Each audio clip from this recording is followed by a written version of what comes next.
voudrons d'abord commencer par remercier tous les participants à ce séminaire de partage sur le nouveau système d'information que partagent l'IPRES et la Caisse de sécurité sociale.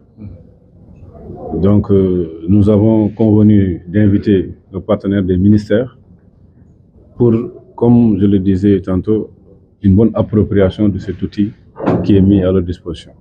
Et rappeler que ce nouveau système d'information vise principalement à moderniser et à simplifier les procédures en matière de gestion des pensions et des cotisations au niveau de la Caisse de sécurité sociale.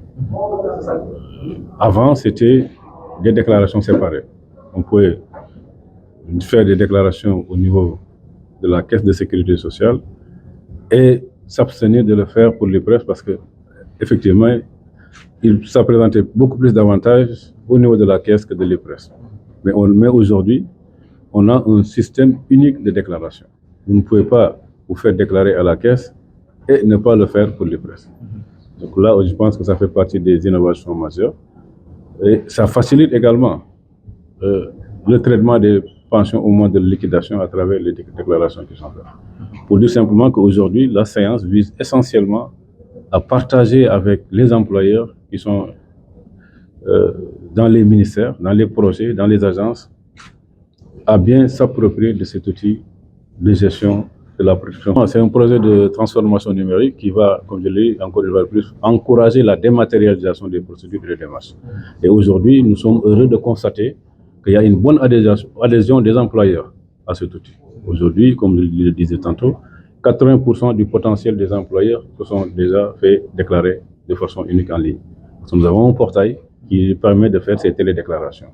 Au niveau des encaissements également, on a un niveau assez important, plus de 180 milliards qui sont déjà déclarés en ligne. Je pense que c'est quelque chose qui est extrêmement important. L'autre aspect également, c'est qu'aujourd'hui, on passe de la gestion manuelle à une gestion digitale. Ça permet de limiter les fraudes que nous constations dans la gestion de ces dossiers, mais également améliorer les performances en termes de réduction des délais de traitement. Pour dire simplement que nous sommes à un tournant décisif dans la gestion de nos institutions, dans le souci principal d'améliorer les prestations qui sont servies aux différents bénéficiaires. Moi, je pense que vous venez d'évoquer un sujet qui est extrêmement important, qui est à la fois d'actualité et d'acuité. C'est le problème lié au paiement des pensions de retraite. Je pense que nous sommes revenus largement là-dessus et au cours de cette échéance, nous avons quand même constaté une excellente amélioration dans la gestion des pensions. Je pense que tous les allocataires ont pu le constater. Avec le nouveau partenaire financier qui nous aide dans le paiement des pensions, je peux dire qu'on n'a pas de difficulté pour cette échéance et ça va continuer. Nous avons procédé à tous les virements à temps et je dois même dire qu'on a même pu anticiper sur le paiement des pensions.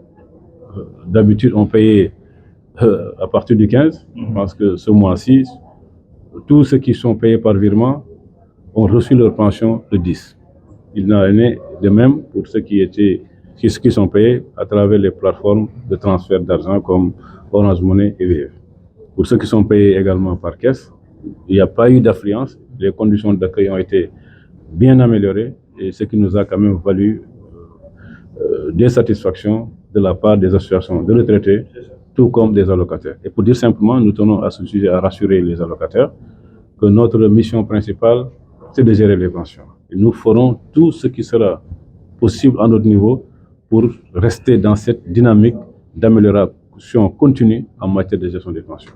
Et aujourd'hui, ce qu'on vise à travers ce projet, c'est même aller jusqu'à numériser les paiements. C'est-à-dire qu'avec les cartes biométriques qui seront servies à tous les allocataires, qu'on n'ait plus besoin de se déplacer pour payer, pour se faire payer. Aujourd'hui, à travers les différentes plateformes qui sont là, on est en train d'inciter les allocataires même à ouvrir des comptes bancaires. Parce que quelqu'un qui a des revenus supérieurs ou égaux à 100 000 francs doit quand même être payé par virement bancaire. Ce sont des instructions de la Banque centrale et des obligations légales. Et aujourd'hui également, on est en train de connaître des performances inouïes à travers les transferts d'argent. On a plus de 51 000 allocataires qui sont payés par ce mécanisme. Et pour ceux qui sont d'un âge très avancé ou bien qui ont des problèmes de mobilité, nous nous déplaçons jusque chez eux pour leur servir leur pension. Pour dire simplement qu'on est conscient qu'il faut, encore une fois de plus, améliorer les process. Et on est déjà dans ce temps-là. Et je pense qu'on va continuer à être plus réactif, plus présent pour accompagner les retraités dans la perception de leur pension de retraite.